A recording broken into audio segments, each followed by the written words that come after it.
Bom dia, bom dia, bom dia. Vamos lá, vamos começar os nossos trabalhos. Bem, dando prosseguimento ao último assunto que a gente viu em sala de aula, as formas de resolução de conflitos. A gente viu basicamente três formas de resolver o conflito. Primeiro, a autotutela. Vamos embora, direto para conteúdo, aqui é porrada. Não tem esse negócio de demorar muito, não. Vamos embora. Então, autotutela. Como é que a gente resolve? Seria um esforço meu imediato para tentar resolver o problema, resolver a questão, certo? Via de regra, existe uma vedação no nosso ordenamento jurídico para o exercício da autotutela. Então, eu não posso chegar, alguém me deve algum valor, chegar lá com uma arma e dizer, olha, paga agora ou morre. Não, isso aí é vedado pelo nosso ordenamento jurídico, certo? O exercício arbitrário das próprias razões, isso aí é vedado, certo? Essa conduta é vedada. Mas em algumas situações pontuais, algumas situações específicas, o ordenamento jurídico permite que eu faça esse esforço para resolver um problema, uma questão qualquer. E aí vamos lá, o primeiro exemplo seria a legítima defesa. Alguém vem me agredir, eu vou provocar uma agressão de volta, isso em exercício de legítima defesa, certo? Na área trabalhista especificamente, o que é que a gente poderia ter? O exercício do direito de greve. Então, se eu busco uma melhoria na minha condição de trabalho, eu vou fazer um esforço para que essa minha pretensão seja atendida pelo empregador. Como é que pode ser feito isso? Eu sozinho paralisando minhas atividades, pouco provável que vá surtir algum efeito. Agora, se toda a categoria se reúne para resolver isso daí, a gente provoca uma paralisação e exerce o nosso direito de greve, certo? Isso aí vai exercer uma pressão sobre o empregador para que ele atenda às reivindicações, então, dos trabalhadores que estão paralisando as atividades, certo? Então, essa é a autotutela. Depois, nós temos a segunda forma, que é a autocomposição. Vou colocar aqui para vocês, para a gente visualizar bem direitinho, certo? Segunda forma, então, que a gente visualizou foi a autocomposição. Na autocomposição, o que é que a gente tem? A gente tem as partes que elas, por si mesmas, vão conseguir resolver o conflito. Exemplo, mediação, arbitragem. Eu vou tentar aproximar as partes para que elas, em conjunto, cheguem a um acordo, cheguem a uma conciliação, cheguem à resolução do conflito, ok? E a terceira forma, paulada heterocomposição, mas essa determinação, essa paulada, vem de um terceiro, vem de alguém que está fora do conflito, e aí essa terceira pessoa, ela resolve o conflito em si. Como é que a gente faz isso? Através, por exemplo, da arbitragem, certo? Quando é um terceiro imparcial, equidistante, uma pessoa que as próprias partes envolvidas no litígio vêm para escolher e essa terceira pessoa resolve o conflito de forma definitiva. E nós temos uma outra forma de solução, que é a própria jurisdição. O monopólio estatal da jurisdição é o Estado, aí não precisa ninguém escolher. Um ajuiza a ação, o outro vai responder. E aí a justiça vai definir quem tem o direito, quem é que está correto e quem é que está errado. Então vem um terceiro, que é o Estado, juiz, e resolve aquele conflito, ok? Bem, a primeira forma que a gente viu para a resolução de conflitos através de uma mediação, através de uma autocomposição, foi a comissão de conciliação prévia, certo? Passei toda aquela parte que a gente já viu em sala de aula e aí a gente só cai nesse quadrinho aí como uma forma de resumo.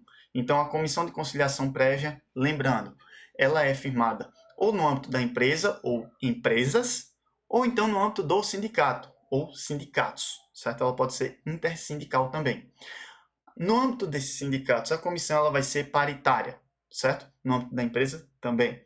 Comissão paritária. Como é que é a comissão paritária? Nós vamos ter representantes dos empregados e representantes dos empregadores em igual número. Lembrando que os representantes dos empregados e os seus suplentes, eles vão ter uma garantia de emprego, uma estabilidade provisória. Então, desde o momento em que ele assume aquela função até um ano após o término do mandato, ele tem uma estabilidade, ele não pode ser demitido sem justa causa, ok?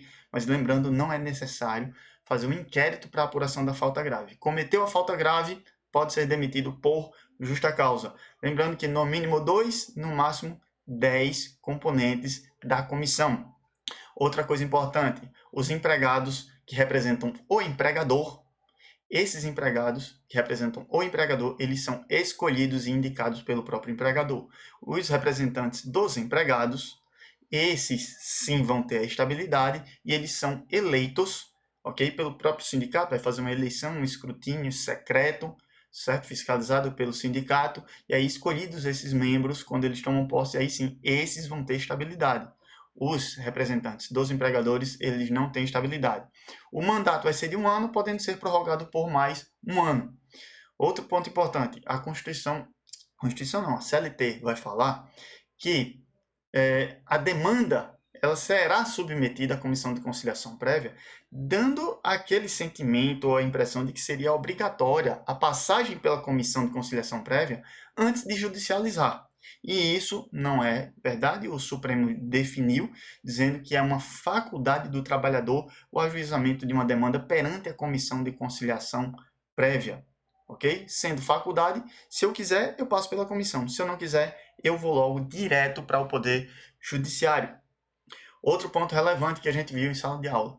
A comissão tem o prazo de 10 dias para resolver a demanda, fazer uma audiência de conciliação. Se em 10 dias eu não tiver a conciliação, eu presumo que foi frustrada a tentativa de conciliação, ok? E o prazo prescricional ele fica suspenso durante esses 10 dias, ok? Ou até eu resolver a demanda. Se de repente eu fiz a audiência de conciliação e essa audiência terminou com um acordo frustrado, ou seja, as partes não conciliaram, pronto, nesse 7º dia já se encerra a suspensão do prazo prescricional, que começa a fluir normalmente daí em diante. Ok? O acordo firmado perante a comissão de conciliação prévia tem a eficácia liberatória geral, exceto em relação às parcelas expressamente ressalvadas. O que é que eu quero dizer com isso? Fez o acordo, não posso pedir mais nada jamais em tempo algum relativo àquele contrato de trabalho, exceto se no termo de conciliação eu colocar especificamente alguma ressalva. Outro ponto importante é que os membros da comissão de conciliação prévia, eles continuam trabalhando normalmente na empresa. Trabalho é normal, não altera, eles continuam trabalhando. Só lá o afastamento do trabalho no momento em que ele vai para a audiência. Nesse momento ele para de trabalhar e vai para a comissão de conciliação prévia atuar na comissão. Agora, esse tempo em que ele se afasta da empresa continua sendo contado como tempo de serviço e é remunerado. A empresa continua tendo que pagar. Não ocorre suspensão do contrato, o trabalhador ele continua ligado à empresa recebendo os seus salários, ok? E por fim, em relação à comissão de conciliação prévia, como uma revisão do que a gente viu na nossa aula, ele vai gerar um título executivo extrajudicial. O acordo firmado na comissão de conciliação prévia forma um título executivo extrajudicial, ou seja, fez o acordo, vamos dizer um acordo para o pagamento de 30 mil reais, tem um título executivo. Se a parte descumpre esse acordo, a comissão ela não tem poder para chegar e tirar do patrimônio da empresa esses 30 mil reais. Só quem pode fazer isso é a justiça. Agora, você não vai mais discutir o direito na justiça. O direito já está definido, direito a 30 mil reais. E aí você vai ingressar na justiça diretamente na fase de execução. Você pula toda a fase de conhecimento, pula toda a discussão, recurso, vai para o TRT, TST, pula toda essa fase e já começa direto na execução. E a empresa vai ser citada para pagar esse valor dentro de 48 horas, ok? Então, esse é o nosso resumo de comissão de conciliação prévia, tá aí no quadrinho, certo? Vamos ver, essa questão a gente viu em sala de aula, isso aqui é só uma forma de revisão. Então vamos lá. A respeito da comissão de conciliação prévia de acordo com a legislação vigente. Letra A. A comissão instituída no âmbito da empresa será composta de no mínimo 2 e no máximo 12 membros, sendo que a metade de seus membros será indicada pelo empregador e a outra metade eleita pelos empregados em escrutínio secreto, fiscalizado pela categoria profissional. Tudo certo, exceto um pontinho.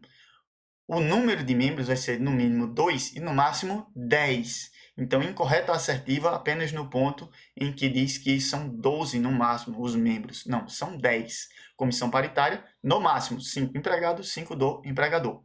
B.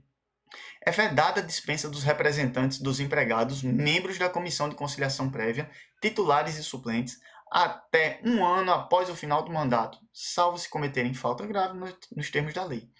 Correta assertiva. É vedada a dispensa dos representantes dos empregados, salvo falta grave nos termos da lei. Vamos para C. Somente as empresas e nunca os sindicatos podem instituir comissões de conciliação prévia. Parou. Já está errado daí, certo? As empresas podem, mas os sindicatos também podem criar comissões de conciliação prévia. Então, já de plano, a gente elimina. Mas vamos ver o restante para ver se tem mais algum erro na assertiva, que o objetivo daqui é aprendizado, né? A gente não vai só eliminar, a gente vai entender o porquê de cada assertiva. Então, vamos lá. Composição paritária, ok. Com representante dos empregados e dos empregadores, ok. Com a atribuição de tentar conciliar conflitos individuais de trabalho, ok. Correto. Então, letra D. O representante dos empregados permanecerá afastado do seu trabalho normal na empresa durante todo o período em que perdurar o mandato. Errado. O afastamento não é durante todo o período do mandato. O afastamento só ocorre durante as reuniões da comissão de conciliação prévia. O trabalhador ele vai continuar laborando, trabalhando normalmente. Apenas quando ele precisar ir para uma reunião ou uma audiência da comissão é que ele se afasta do trabalho. Então, está errada a assertiva. Entendeu? Letra E. As comissões de conciliação prévia têm um prazo de 15 dias para realizar a sessão de tentativa de conciliação a partir da provocação do interessado. Errado. Errado. O prazo é de 10 dias, como a gente viu. Vamos seguindo, então. Aqui a gente tem esse material, você já tem disponível. Então, aqui todos os pontos que estão equivocados e a resposta, o gabarito, letra B. Arbitragem. Vamos ver no próximo vídeo para que os vídeos não fiquem tão compridos, ok? Simbora, vamos juntos!